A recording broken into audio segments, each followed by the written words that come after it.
Voilà, bonjour amis auditeurs qui nous écoutez sur LMTV, Lumière du Monde Télévision. Vous nous rejoignez pour cette émission Parole de vie. Parole de vie, la vie chez vous. Et que c'est bon de pouvoir recevoir chez soi, dans sa maison, peut-être dans son salon, dans sa salle à manger, dans sa chambre, cette parole de vie. Là où elle est, elle nous rejoint, elle nous atteint, elle nous bénit, elle nous traverse.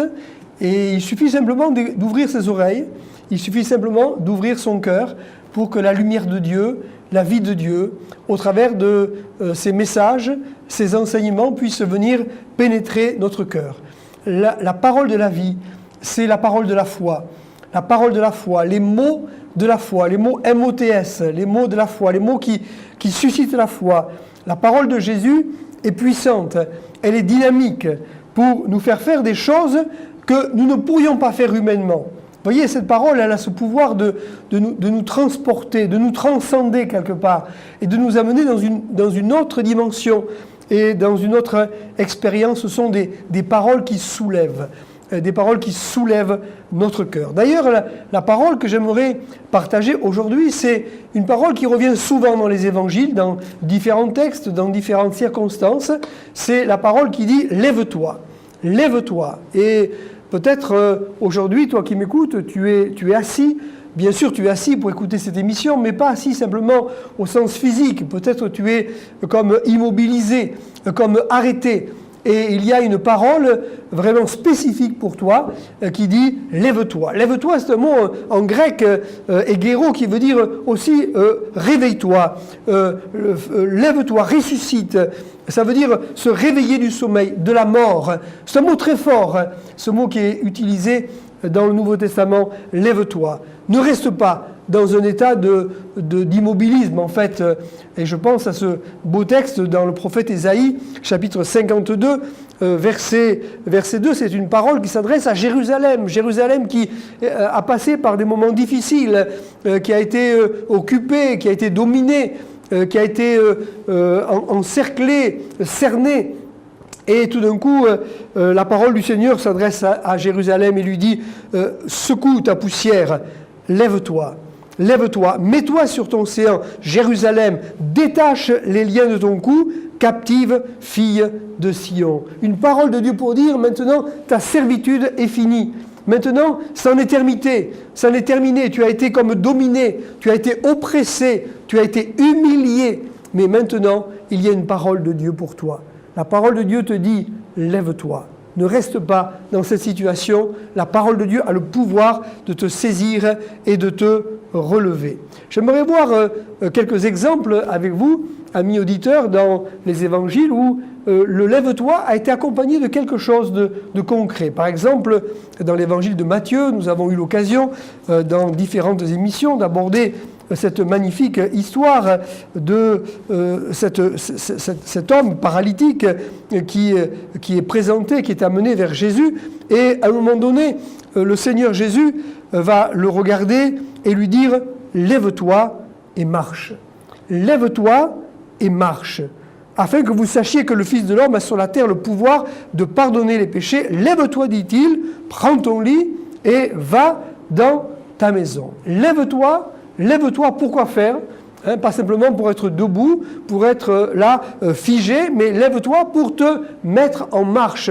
Peut-être lève-toi pour te remettre en marche. Lève-toi pour te remettre en mouvement. Vous avez certainement remarqué, amis auditeurs, que la vie est une marche en avant. Il n'y a pas de marche arrière. Parfois, certaines choses viennent comme briser notre élan.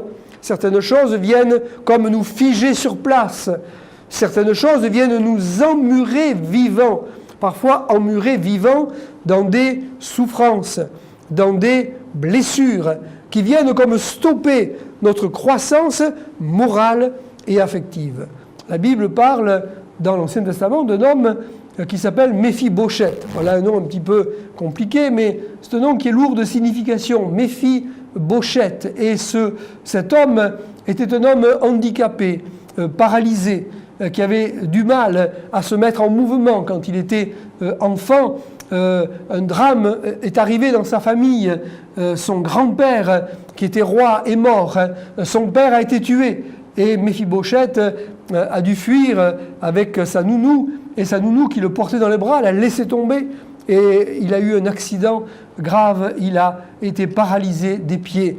La vie de ce jeune homme a été comme stoppée. Et voilà que ce jeune homme est maintenant immobilisé dans la souffrance pas simplement physique, mais morale et aussi spirituelle, jusqu'au jour où le roi David va se souvenir de lui, va l'appeler et va le faire sortir de son immobilisme et de la situation dans laquelle il est comme recroquevillé. Il y a un roi qui s'intéresse à nous, chers amis. Ce roi n'est pas un roi humain, mais c'est le roi des rois, c'est le Seigneur Jésus. Jésus qui est venu pour nous dire « Lève-toi et marche ». Peut-être la vie t'a arrêté, peut-être tu as connu des situations d'immobilisme, mais maintenant, Jésus voudrait te dire « Lève-toi de ton immobilisme, lève-toi de ta stagnation, lève-toi de ta paralysie pour te remettre en marche, pour te remettre en mouvement, pour aller vers ton but, vers ton but. Nous avons tous, bien sûr, des buts à atteindre dans notre vie, mais notre grand but, c'est celui d'aller à la rencontre de Jésus et de trouver en Jésus le plan que Dieu a pour notre vie. Alors, tu peux aujourd'hui te remettre en marche, parce qu'il y a une parole de Jésus qui dit « Lève-toi et marche ». Peut-être tu es humilié aussi, tu as été humilié, arrêté dans ta vie, dans ta course, dans ta marche vers un but, et tu sembles être là comme figé, ne pas pouvoir te relever, mais il y a une parole de Jésus. Pour toi, ami qui m'écoute, je te le dis, de la part du Seigneur, lève-toi et marche. Remets-toi en mouvement. En lui, la Bible dit que nous avons le mouvement. En lui, la Bible dit dans le livre des Actes, chapitre 17, verset 28, nous avons le mouvement, pas l'inertie, pas l'ankylosement, pas la paralysie, mais en lui, nous avons le mouvement, et je t'adresse de la part du Seigneur cette parole, ami auditeur, ami téléspectateur, lève-toi et marche. Un autre exemple de lève-toi, cette parole de vie, cette parole puissante se trouve dans l'évangile de Marc, au chapitre 3. Il y a là, dans une maison où Jésus est en train d'enseigner, une synagogue, il y a un homme qui a la main sèche. Sa main est paralysée. Et Jésus est dans cette maison, Jésus est en train de prêcher, d'enseigner. Il voit cet homme, il discerne sa souffrance. Elle n'est pas que physique, elle est comme toute souffrance physique accompagnée de souffrance morale, de questionnement. Et cet homme est là, avec ce bras paralysé. Jésus le voit et lui dit « Lève-toi », là au milieu. Et tout le monde regarde Jésus pour savoir ce qu'il veut faire. Certains même veulent l'accuser et veulent dire du mal de lui. Alors Jésus va regarder cet homme et il va lui dire simplement « Lève-toi et étends ta main ». Étends ta main. Cette main qui est comme paralysée, qui est engourdie depuis peut-être des mois, des années. « Lève-toi », lui dit Jésus, et maintenant étends ta main. Et cet homme étend sa main et au moment où il obéit à l'injonction de Jésus, à l'appel de Jésus, eh bien instantanément, sa main fut guérie. Maintenant, il peut de nouveau saisir des choses. Maintenant, il peut de nouveau attraper des choses. Et là, maintenant, toi peut-être aussi, tu ne peux plus saisir, attraper des choses. Et le Seigneur Jésus te dit, lève-toi, étends ta main. Étends ta main. La main dans la Bible est un symbole qui représente le fait de la capacité de pouvoir attraper, de pouvoir saisir. C'est aussi l'activité de l'homme. La Bible dit, tout ce que ta main trouve à faire, fais-le avec cette force que tu as. Peut-être aussi, ami qui m'écoute dans ce domaine, tu as été comme arrêté. Peut-être aujourd'hui, ta main, ton activité est paralysée. Tu n'arrives plus à saisir les choses. Tu sens que les choses t'échappent, qu'elles te filent entre les doigts. Il y a comme ça des choses dans la vie qui nous échappent. Et la main est le symbole de ces choses qu'on n'arrive plus à garder. La main est aussi un symbole de la foi qui saisit, qui saisit. Je saisis lorsque l'évangile est prêché, lorsque je lis la Bible, lorsque j'écoute la parole de Dieu, eh bien tout d'un coup, je saisis pas bien sûr physiquement, mais c'est comme une image. Je saisis quelque chose, j'arrive à comprendre quelque chose, que je m'approprie. Et je pense à cette femme dont la Bible nous raconte l'histoire dans le Nouveau Testament, cette femme qui était malade, atteinte d'une perte de sang. Un jour, cette femme s'est approchée de Jésus. Elle savait que Jésus était vraiment le Fils de Dieu. Elle avait cru qu'il y avait en lui cette puissance et que si elle pouvait tendre sa main et saisir, toucher le bord de son vêtement, elle savait dans son cœur qu'elle serait guérie. Et c'est ce qu'elle a fait. Elle s'est mise en marche. Elle s'est mise en marche à la rencontre de Jésus. Peut-être elle a suivi Jésus dans la foule et elle a cherché à se rapprocher de lui. Et tout d'un coup, elle a étendu sa main. Elle a touché, saisi le bord de son vêtement. C'est plus que le bord d'un vêtement qu'elle a saisi. Mais c'est par la foi, elle a saisi quelque chose. Ce geste exprimait le geste de son cœur, l'élan de son cœur. Et là, elle a touché la bénédiction. Elle a touché la puissance de Jésus. Elle a touché la grâce de Dieu. Et la puissance qui était dans le Christ est sortie de lui, a traversé le corps de cette femme. Et la Bible dit qu'à l'instant, elle sut qu'elle était guérie. Peut-être, ami qui m'écoute, tu te sens comme paralysé dans ta foi. Tu te sens comme paralysé. Et il y a cette parole de Jésus pour toi, lève-toi. Lève-toi, étends ta main, lève-toi de ta sécheresse peut-être, lève-toi de ta stérilité pour saisir à nouveau, pour recevoir ce que Dieu veut te donner. Lève-toi, étends ta main. La bénédiction n'est pas si loin de toi. Tu penses peut-être que la bénédiction est quelque part inaccessible, qu'elle est hors de portée. Non, elle est tout près, elle est à la portée de ta foi. Tu peux maintenant étendre ta main et tu peux saisir. Et Jésus te dit, arrête de rester là, prostré, de rester recroquevillé sur toi-même. Mais lève-toi, te dit Jésus, étends ta main et saisis. Et au moment où tu étends ta main, où tu accomplis ce geste de foi, alors un miracle se produit en toi. Et cette main redevient capable de saisir, de toucher et de s'approprier la bénédiction du Seigneur. Un troisième exemple que je vois dans l'Écriture, c'est dans l'Évangile de Luc, chapitre 8, verset 53. Et là, il y a l'histoire d'une jeune fille qui est décédée, qui est morte. Et voilà ce que dit le texte. Jésus vient dans cette maison, il est appelé. Et je voudrais dire que Jésus vient toujours lorsqu'on l'invite. Jésus répond toujours aux invitations. Et si tu as besoin de Jésus et que tu lui demandes de venir dans ta vie, il va le faire. Il va le faire, il va venir, il va répondre à ton invitation. Alors, tu peux te lever et lui dire, Seigneur, entre dans ma vie. Alors, il y a là Jésus qui est là, et voilà ce que nous lisons. Les gens se moquaient de Jésus parce qu'ils savaient que cette jeune fille était morte. Et Jésus a dit qu'il allait venir et qu'il allait la guérir. Mais Jésus l'a saisie par la main. Et il dit d'une voix forte, « Enfant, lève-toi.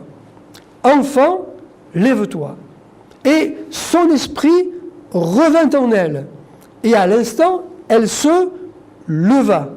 Et Jésus ordonna qu'on lui donne à manger. Les parents de la jeune fille furent dans l'étonnement et il leur recommanda de ne dire à personne ce qui était arrivé. Enfant, lève-toi. D'abord, je voudrais remarquer que l'Évangile s'adresse à toute personne, les adultes, les personnes âgées, mais aussi les enfants.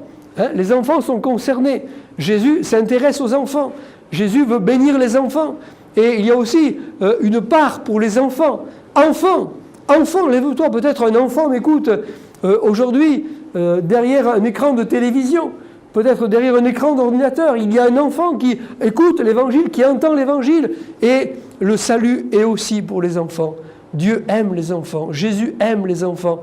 Jésus allait vers les enfants. Il les prenait dans ses bras et il les bénissait. Et je ne sais pas pourquoi, mais je pense qu'il y a quelque part là un enfant qui m'écoute. Et je voudrais dire à cet enfant que Jésus l'aime et que Jésus veut le sauver, que Jésus veut le bénir, que Jésus veut mettre sa main sur lui et que Jésus veut le consacrer et qu'il a un plan et un projet pour sa vie. Enfant, ne gâche pas ta vie. Ne te laisse pas séduire et tromper par toutes les choses artificielles qui sont autour de toi. mais concentre-toi sur Jésus. Il va te prendre par la main, il va te conduire et il va te guider. Jésus dit, enfant, lève-toi. Et une chose qui me frappe, amis auditeurs, dans ce texte, c'est que tout de suite après, Jésus dit qu'on lui donne à manger. Qu'on lui donne à manger. Lève-toi et mange. Je pourrais dire, lève-toi et mange. Lève-toi et marche. Lève-toi et prends. Et troisièmement, lève-toi et mange. Pourquoi Jésus a-t-il dit qu'on lui donne à manger? Certainement parce que cet enfant ne mangeait plus depuis un certain temps. Certainement que depuis un certain temps, cet enfant n'avait plus d'appétit. Peut-être à cause de la maladie, peut-être à cause de la fièvre. Et parfois, nous aussi, nous perdons l'appétit. Nous perdons l'appétit, plus d'envie de se nourrir, c'est-à-dire plus d'intérêt à la vie. Et il y a bien des choses dans la vie des hommes qui font qu'à un moment ou un autre, on peut perdre le goût de la vie. Perdre le goût de la vie. Peut-être, ami, toi qui m'écoutes, tu as perdu le goût de la vie. Peut-être tu es là, dans ton fauteuil, et tu es là comme replié sur toi-même, tu n'as plus goût de vivre, tu as même perdu l'appétit, tu n'as plus faim, tu n'as plus envie de sortir, tu n'as plus envie de voir des gens, tu es peut-être dans une forme de dépression qui est en train de te détruire, et le Seigneur te voit là où tu es, et il vient te parler, et il vient te chercher, et il vient te dire, lève-toi, lève-toi, et reprends goût à la vie. Lève-toi et retrouve l'appétit. Il y a bien des choses, en effet, qui peuvent priver un homme d'appétit. La Bible en mentionne quelques-unes. Par exemple, dans le livre de Job, au chapitre 33, il est question d'une situation où un homme a perdu l'appétit. Par la douleur aussi, l'homme est repris sur sa couche. Quand une lutte continue vient agiter ses os, alors il prend en dégoût le pain, même les aliments les plus exquis. La maladie, la souffrance, la douleur peut nous faire perdre goût à la vie, nous enlever tout appétit. Et je me souviens personnellement avoir été il y a quelques années atteint d'une coqueluche, une maladie bien sûr pour les enfants, mais une maladie terrible pour les adultes. Et j'avais une 50aine d'années quand j'ai été atteint de cette maladie. Et c'était terrible parce que j'avais perdu l'appétit. Moi qui ai toujours bon appétit, moi qui ai toujours, vous voyez, on ne dirait pas me voir comme ça, mais j'ai toujours bon appétit, j'avais perdu l'appétit. C'était terrible. Je regardais la nourriture et plus rien ne me donnait envie. Et voyez-vous, chers amis, on peut être malade. Peut-être tu es malade et tu as perdu l'appétit. Et c'était le cas de cet homme. Je pense à un homme dans la Bible qui s'appelle Jacob. Et Jacob avait aussi perdu quelque part le goût de vivre.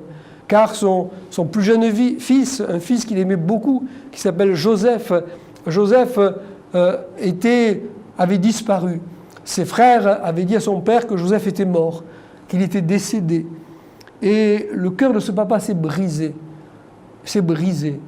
Et Jacob a perdu le goût de vivre.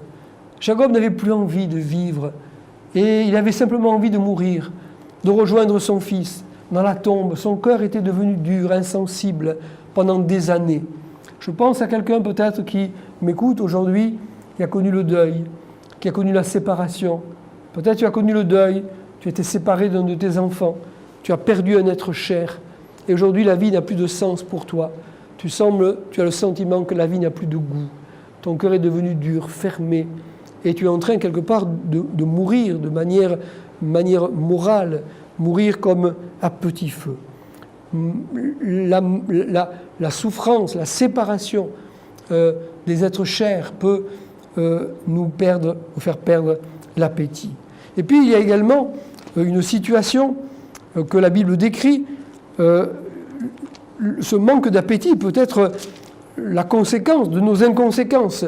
Dans le psaume 107, verset 17, nous lisons « Les insensés, par leur conduite coupable et par leurs iniquités, s'étaient rendus malheureux. Leur âme avait en horreur toute nourriture, et ils touchaient aux portes de la mort. » Les insensés, par leur conduite coupable, s'étaient rendus malheureux. Parfois, nous subissons aussi la conséquence de nos inconséquences. Parfois, nous agissons mal, nous nous comportons mal, nous péchons, ce que la Bible appelle le péché. Nous désobéissons à Dieu, nous agissons de manière à trahir ou à blesser notre entourage, nos proches. Et ces situations ne nous rendent pas heureux. Je dis souvent, chers amis, que le péché ne rend pas heureux. Le péché parfois donne du plaisir, mais le plaisir est souvent accompagné d'un goût amer, d'un goût de déception, de désillusion.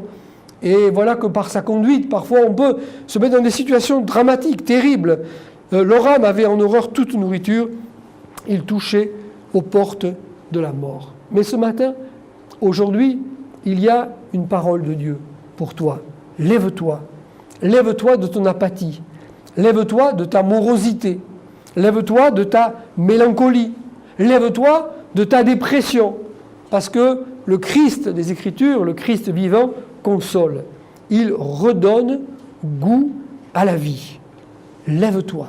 En lui, nous avons la vie, la vraie vie. Et tu peux, aujourd'hui, tendre ton cœur vers le Seigneur. Lève-toi et mange. Tu peux retrouver l'appétit, retrouver le goût à la vie, retrouver le goût pour la nourriture, pas que la nourriture physique, mais aussi la nourriture spirituelle. Et recommencer une vie avec le Seigneur. Enfin, un dernier exemple, dans l'évangile de Luc, chapitre 7, il y a l'histoire là de quelqu'un qui est mort, un jeune homme qu'on est en train d'emporter en terre, qui est en train de mourir, qui vient de mourir. Et puis, voilà, ce jeune homme est là sur une civière, on va l'enterrer. Jésus croise le cortège, ça se passe dans la ville de Naïn. Et puis tout d'un coup, Jésus voit cette femme, cette maman qui enterre son fils. Il voit ce jeune homme qui est mort et Jésus s'arrête, il regarde passer là, la dépouille et il dit à ce jeune homme qui est mort, il lui dit « Lève-toi, lève-toi ». Waouh! Il n'y a que Jésus qui peut faire ça, non? Lève-toi, quelqu'un qui est mort, qu'on va enterrer. Jésus lui dit « Lève-toi, lève-toi ». Elle est puissante, la parole du Christ. Lève-toi.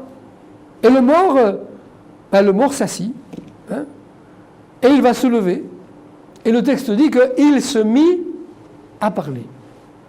Il se mit à parler. Lève-toi et parle. Lève-toi et parle. Il ne parlait plus, parce qu'il était enfermé dans le monde du silence. La mort, c'est le monde du silence. La parole, vous savez, c'est important, c'est la relation à l'autre. Et même à cet autre qui est Dieu. Et c'est terrible quand on ne peut plus communiquer. C'est terrible quand on n'a plus personne à qui parler, ou qu'on n'a plus envie de parler à personne. Mon mari ne me parle plus. Je n'ai plus de dialogue avec mes enfants. Je n'arrive plus à parler avec mes amis. Je ne sais plus parler à Dieu. On ne s'adresse plus la parole. Alors, aujourd'hui, Jésus te dit, lève-toi. Lève-toi de ton silence. Lève-toi de ton mutisme. Lève-toi de ton isolement pour retrouver le dialogue, pour retrouver le contact, pour retrouver la communion. En lui, nous avons la liberté de parole. Lève-toi. Il y a un lève-toi pour toi. Quelle que soit ta situation, quelle que soit la situation peut-être d'immobilisme dans laquelle tu te trouves, peut-être tu es figé, peut-être tu es muet, peut-être tu as perdu l'appétit, tu as perdu le goût de vivre, peut-être tu es replié sur toi-même, peut-être tu n'arrives plus à communiquer avec les uns, avec les autres, avec ta propre épouse, ton propre mari, tes propres enfants. Quelle que soit la situation dans laquelle le diable essaie de t'enfermer. Eh bien, j'aimerais te dire qu'il y a un lève-toi. Lève-toi. Lève-toi et marche. Lève-toi et prends de nouveau, saisis de nouveau. Lève-toi et mange, retrouve l'appétit. Lève-toi et parle. Je termine en disant, en pensant à un homme dont l'histoire se trouve dans l'évangile de Marc.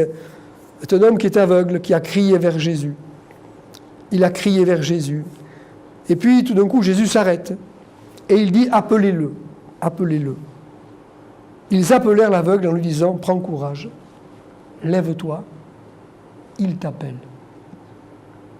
Prends courage, lève-toi, il t'appelle. J'aimerais terminer cet entretien, ce moment de partage, avec toi, ami auditeur qui m'écoute, en te disant, lève-toi, prends courage, il t'appelle. Prends courage. Tu es découragé, tu es fatigué, tu es lassé, et prends courage, parce que Jésus t'appelle. Et Jésus te dit, lève-toi. Et tu vas te relever maintenant, et tu vas reprendre ton chemin. Que Dieu te bénisse, ami auditeur. À bientôt de se retrouver sur cette belle émission Parole de vie. Amen.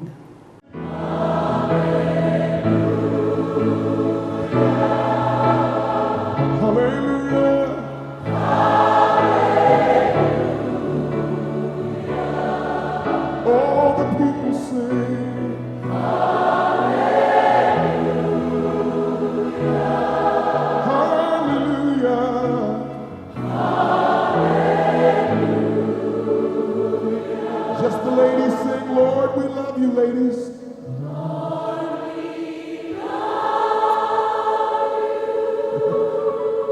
We love you tonight, Lord.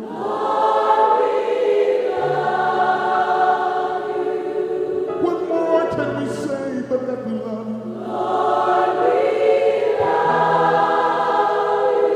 From the bottom of our heart, from the depths of our soul, we love you. All the ladies sing, we love you.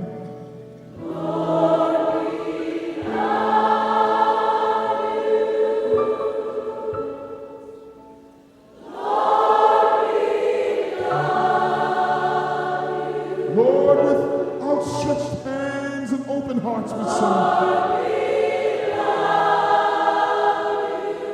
Lord, we love you.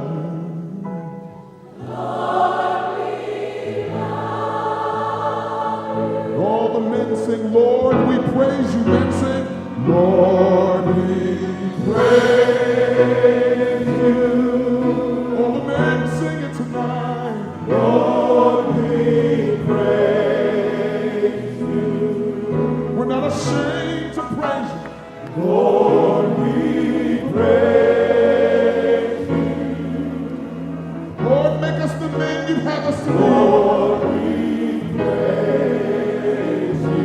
Lord, the men praise you here tonight. Lord, we praise you.